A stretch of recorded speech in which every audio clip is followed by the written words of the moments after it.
कृष्ण त्वदीय पद पंकज पंजरान्ते अद्यैव मे विशतु मानस राजहंस प्राण प्रयाण समये कफवात पित्तै कण्ठावरोधन विधौ स्मरणं कुतस्ते। सनातन संस्कार जागरण हेरेर बस्नुभएका सम्पूर्ण दर्शकहरू, त्यसैगरी यो प्रवचन सुनिरहनुभएका सम्पूर्ण श्रोताहरू सबैमा म हार्दिक नमस्कार गर्दछु।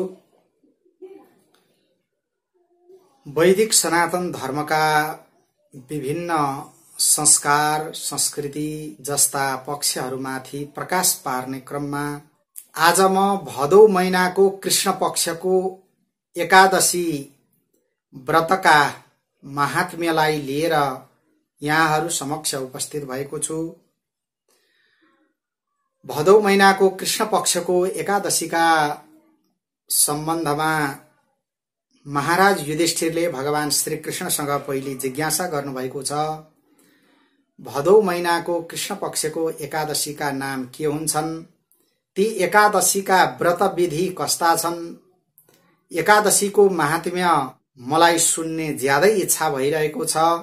भगवान श्रीकृष्णसँग यस्तो किसिमको जिज्ञासा जब महाराज युधिष्ठिरले गर्नुभएको थियो, भगवान श्रीकृष्ण महाराज युधिष्ठिरलाई एकादशीको व्रत महात्म्य बताउँदै भन्नुहुन्छ, शृणुष्वैकमना राजन कथयिष्यामि विस्तरात् अजा नाम्नीति विख्याता सर्व पाप प्रणाशिनी। हे महाराज युधिष्ठिर, यहाँलाई म विस्तार पूर्वक यी भदौ महिनाका कृष्ण पक्षका एकादशीका व्रत महात्म्य बताउँदछु। जुन एकादशीलाई अजा भनेर नाम दिइएको छ, अजा नामले ज्यादै प्रसिद्ध रहेकी यस्ती एकादशी जो सम्पूर्ण पापहरू नाश गर्न समर्थशालिनी छिन्, त्यस्ती एकादशीका व्रत महात्म्य म यहाँलाई बताउँदछु। यी एकादशीका व्रत महात्म्य श्रवण गर्दा मात्रै पनि सम्पूर्ण पापहरू नाश भएर जान्छन्।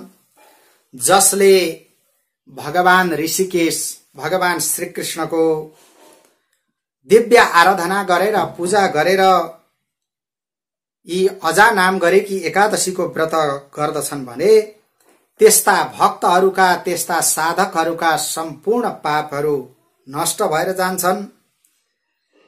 यी एकादशीका व्रत भन्दा उत्तम व्रत अरू कुनै पनि छैनन्। यसमा कुनै किसिमको शंका नमान्नुहोला हे महाराज, यो अत्यन्त सत्य कुरा म यहाँलाई बताइरहेको छु। इह लोकमा पनि कल्याण गर्न सक्ने, त्यसैगरी परलोकमा पनि कल्याण गर्ने यो भन्दा श्रेष्ठ एकादशी अरू कुनै पनि व्रत रहेका छैनन्। मैले अत्यन्त साँचो कुरा भनेको हुँ, असत्य कुरा मैले भनेको छैन भन्ने कुरा यहाँले विश्वास गर्नुहोला। हे महाराज, यस सम्बन्धमा म यहाँलाई एउटा कथा, पुरानो प्राचीन कथा यहाँलाई सुनाउँदछु। त्यो कथा सुनिसकेपछि यहाँले पनि अवश्य पनि विश्वास गर्नुहुनेछ भनेर भगवान श्रीकृष्णले महाराज युधिष्ठिरलाई एउटा पुरानो कथा सुनाउनु भएको छ। अजा एकादशी व्रत महात्म्यका सम्बन्धमा धेरै प्राचीन समयको कुरा हो। पृथ्वी तलमा एकजना चक्रवर्ती सम्राट राजा हुनुहुन्थ्यो, जो अत्यन्त सत्य प्रतिज्ञावाला हुनुहुन्थ्यो, समस्त पृथ्वीको मालिक हुनुहुन्थ्यो र उहाँको नाम थियो हरिश्चन्द्र भन्ने। संसारभरि उहाँको विख्याति थियो, संसारमा उहाँ अत्यन्त प्रसिद्ध हुनुहुन्थ्यो र कुनै जन्मका कुनै सञ्चित पापका कारणले गर्दाखेरि ती राजा एकाएक राज्यबाट भ्रष्ट हुनुभयो र उहाँले आफ्नी धर्मपत्नीलाई, छोरोलाई पनि बिक्री गर्नुभयो र अन्तमा आफू पनि बेचिएर एउटा चाण्डालको दास भएर रहन लाग्नुभयो महाराज हरिश्चन्द्र।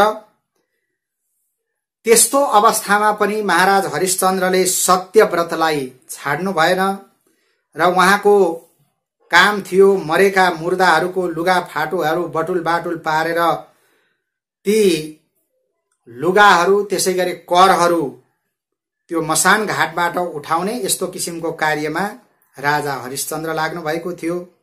चाण्डालको दास बनेर यसरी चाण्डालको नोकर भएर रहनु पर्दा पनि आफ्नो सत्यताबाट आफ्नो सत्यव्रतबाट विचलित नभइकन महाराज हरिश्चन्द्रले धेरै वर्षहरू बिताउनु भयो र एक दिन उहाँलाई ज्यादै दुःख लागेछ, ज्यादै चिन्तित हुनुभयो महाराज हरिश्चन्द्र।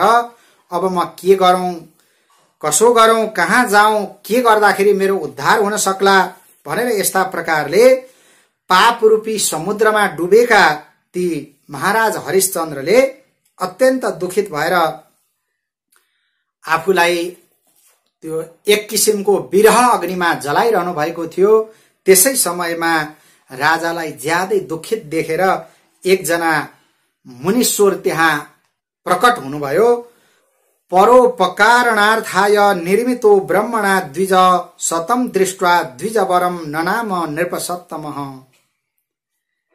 ती मुनीश्वरलाई जब त्यहाँ प्रकट भएको देख्नु भएको थियो, महाराज हरिश्चन्द्रले ठान्नुभयो यसरी संसारको उपकार गर्नका लागि, अरूहरूको उपकार गर्नका लागि, परोपकार गर्नका लागि नै भगवान ब्रह्माजीले ब्राह्मणहरूलाई सृष्टि गर्नुभएको हो, ब्राह्मणहरूको रचना गर्नुभएको हो। त्यसकारणले गर्दाखेरि ब्राह्मणद्वारा मेरो उपकार हुन सक्छ भन्ने यस्तो विचार गरेर ती मुनीश्वरका नजिकमा गएर महाराज हरिश्चन्द्रले ब्राह्मणलाई दण्डवत प्रणाम गर्नुभयो र ती मुनीश्वरता गौतम नाम गरेको ऋषि हुनुहुन्थ्यो। उहाँको अगाडि हात जोडेर जब महाराज हरिश्चन्द्रले आफ्ना सारा दुःखका वृत्तान्तहरू बताउनु भएको थियो, महाराज हरिश्चन्द्रका त्यस्ता दुःखका कारणहरू जब सुन्नु भएको थियो, गौतम महर्षिलाई पनि ज्यादै दया लागेछ। उहाँले महाराज हरिश्चन्द्रको उपकार गर्ने यस्तो विचार गरेर एकादशी, भदौ महिनाको कृष्ण पक्षको एकादशी जसलाई अजा भनेर भनिन्छ, अजा एकादशीका बारेमा उहाँले उपदेश गर्नुभयो। अजा एकादशीको व्रत विधान बताइदिनु भयो, अजा एकादशीको महात्म्य उहाँलाई बताइदिनु भयो र भन्नुहुन्छ, हे महाराज, भदौ महिनाको कृष्ण पक्षमा अत्यन्त सुन्दर, कल्याणकारी र ज्यादै ठूलो पुण्य प्रदान गर्ने अजा नाम गरेकी एकादशी आइरहेकी छिन् र ती अजा एकादशीको व्रत तपाईले अवश्य पनि गर्नुहोला। तपाईको सारा पापहरू नष्ट भएर जानेछन्। आजको 7 दिनमा अजा एकादशी आइरहेकी छन् र अजा एकादशीको व्रत गर्दाखेरि अहोरात्र यसरी उपवास बसेर रात्रिमा पनि जागराम गरेर त्यस किसिमले व्रत पूरा गर्नुभयो भने यहाँका सारा पापहरू नष्ट हुनेछन्। हे महाराज हरिश्चन्द्र, यहाँको पुण्यको उदयले गर्दाखेरि, पुण्यको प्रभावले गर्दाखेरि आज मसँग भेट भएको छ, म पनि यहाँ संयोगले आइपुगेको छु।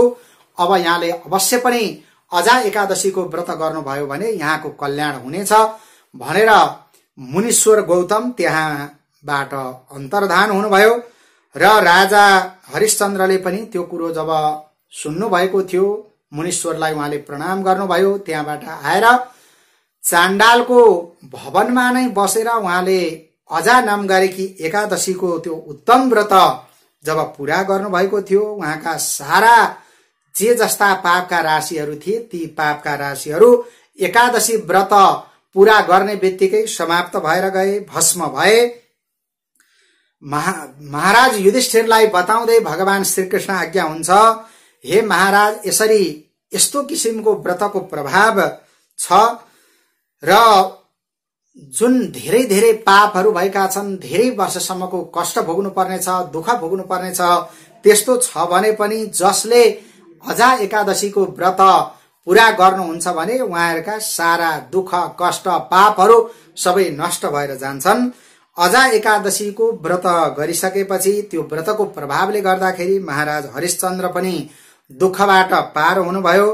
उहाँले फेरि पत्नीसँग भेट गर्नुभयो, पत्नीलाई पनि प्राप्त गर्नुभयो र छोरोलाई पनि उहाँले प्राप्त गर्नुभयो। मरिसकेका छोरालाई पनि उहाँले बचाउनु भएको थियो आफ्नो दिव्य व्रतको प्रभावले गर्दाखेरि। र यसरी महाराज हरिश्चन्द्र त्यो सारा दुःखबाट कष्टबाट पार हुनुभएको थियो अजा एकादशी व्रतको प्रभावले। र उहाँ जब पुण्य प्राप्त गरेर ज्यादै दिव्य स्वरूपमा प्राप्त हुनुभएको थियो, आकाशमा देवताहरूले विभिन्न किसिमका बाजाहरू बजाउनु भयो, दमाहरू बजाउनु भयो, नरसिंहहरू बजाउनु भयो। त्यसै गरी आकाशबाट पुष्पवृष्टिहरू भए महाराज हरिश्चन्द्रमाथि। र एकादशीको व्रतको यो प्रभावले गर्दाखेरि महाराज हरिश्चन्द्रले फेरि अकण्टक राज्य प्राप्त गर्नुभयो। सारा शत्रु रहित राज्य प्राप्त गरेर धेरै समयसम्म उहाँले राज्य इत्यादि धर्मपूर्वक सञ्चालन गर्नुभएको थियो। र अन्तमा पापबाट छुटेर उहाँ आफ्ना परिवार सहित नै भएर यसरी दिव्य लोकमा स्वर्गमा उहाँ चाहिँ जानुभएको थियो, जसले यी अजा एकादशीको महात्म्य पढ्दछन्, एकादशीका कथा सुन्दछन्, अजा एकादशीको व्रत गर्दछन् भने उनीहरूले पनि अश्वमेध यज्ञको फल प्राप्त गर्न सक्दछन् र तिनीहरूका सारा पापहरू समाप्त भएर भगवान श्रीकृष्णको, भगवान ऋषिकेशको दिव्य कृपा त्यस्ता भक्तहरूले, त्यस्ता साधकहरूले प्राप्त गर्न सक्दछन् भनेर जुन एकादशीको व्रत महात्म्य बताइएको छ। त्यसो भएको हुनाले भगवान ऋषिकेशको, भगवान श्रीकृष्णको पूजा गर्ने, आराधना गर्ने, भगवती तुलसी माताको सेवा गर्ने यस्ता कार्यद्वारा अजा एकादशीको व्रतको पालना हामी सबैले गर्नुपर्दछ। किनभने भगवान श्रीकृष्ण परब्रह्म स्वरूप हुनुहुन्छ। भगवान श्रीकृष्णले दिव्य दिव्य लीलाहरू जो गर्नु भएको थियो, त्यस्ता भगवान श्रीकृष्णलाई प्रसन्न गराउने यी एकादशीका व्रत विधि रहेका छन्, जसले सारा लोकपालहरूमाथि पनि विजय प्राप्त गर्नु भएको थियो। अग्नि, इन्द्र, वरुण, यम जस्ता सारा लोकपालहरू भगवान ब्रह्माजीलाई पनि मोहित गराएर भगवान ब्रह्माजीलाई पनि दिव्य दिव्य आफ्ना लीलाहरू जुन भगवान श्रीकृष्णले देखाइदिनु भएको थियो र सारा चराचर जगतमाथि विजय प्राप्त गरेर सर्वोत्कृष्टता जुन भगवान श्रीकृष्णले स्थापित गर्नु भएको थियो, त्यस्तो भगवान श्रीकृष्णको आराधना गर्ने, भगवान ऋषिकेशको पूजा गर्ने परम पावन दिनका रूपमा अजा एकादशी रहेका छन् र जसले दिव्य दिव्य लीलाहरू गर्नुभएको छ। गोवर्धन धारण जस्ता लीलाहरू, त्यसै गरी दावाग्नि पान जस्ता दिव्य लीलाहरू जो अरू कसैले पनि गर्न नसक्ने त्यस्ता दिव्य लीलाहरू गरेर आफ्ना भक्तहरूमाथि, आफ्ना शरणागतहरूमाथि दिव्य कृपा प्रदान गर्ने जुन भगवान श्रीकृष्णको पूजा गर्ने दिनका रूपमा अजा एकादशीलाई लिएको छ। भगवान श्रीकृष्ण चराचर जगतको आत्मा हुनुहुन्छ। भगवान श्रीकृष्णका विषयमा श्रीमद् भागवत महापुराणमा बताइएको छ, कृष्ण मेन मवेहित्व मात्मानम अखिलात्मनाम जगद्धिताय सोप्यत्र देहि बाभाति मायया। भगवान श्रीकृष्णता चराचर जगतका सम्पूर्ण प्राणीहरूको आत्मा हुनुहुन्छ। त्यस्तो आत्मा जो अनावृत आत्माको रूपमा रहनु भएको छ भगवान श्रीकृष्ण, र भगवान श्रीकृष्ण सबैको आत्मा हुनुभएको हुनाले भगवान श्रीकृष्ण सबैको प्यारो हुनुहुन्छ, सबैको प्रिय हुनुहुन्छ, सबैको प्रियतम हुनुहुन्छ र परिपूर्ण त्यस्तो परब्रह्म स्वरूप भगवान श्रीकृष्ण हुनुहुन्छ, जसलाई वेदले पनि पूर्णमदः पूर्णमिदं पूर्णात् पूर्णमुदच्यते पूर्णस्य पूर्णमादाय पूर्णमेवावशिष्यते, जो परिपूर्णतम ब्रह्मको रूपमा भगवान श्रीकृष्णलाई वेदले बताएका छन्। त्यस्तो परिपूर्णतम ब्रह्म भएर पनि, सबैको आत्मा भएर पनि, अनन्त ब्रह्माण्डको अधीश्वर भएर पनि सारा संसारको कल्याणका लागि, सारा संसारको हित गर्नका लागि, संसारको मंगल गर्नका लागि, आफ्ना भक्तहरूको रक्षा गर्नका लागि, संसारमा सनातन धर्मको स्थापना गर्नका लागि, संरक्षण गर्नका लागि, धर्मको हानिलाई हटाउनका लागि, धर्मको हानिबाट संसारलाई बचाउनका लागि जुन योग मायालाई आश्रय गरेर भगवान देहधारी जस्तो हुनुभयो, मनुष्य जस्तो बनेर संसारमाथि जुन भगवान श्रीकृष्णले दिव्य कृपा प्रदान गर्नुभयो, त्यस्तो भगवानको पूजा गर्ने दिन, आराधना गर्ने दिनका रूपमा यी अजा एकादशीलाई लिएको छ। त्यसो भएको हुनाले भगवान श्रीकृष्णको हामीले दिव्य आराधना गर्नुपर्दछ। ऐश्वर्यस्य समग्रस्य वीर्यस्य यशस्श्रियः ज्ञान वैराग्ययोश्चैव षण्णाम भग इति रणा।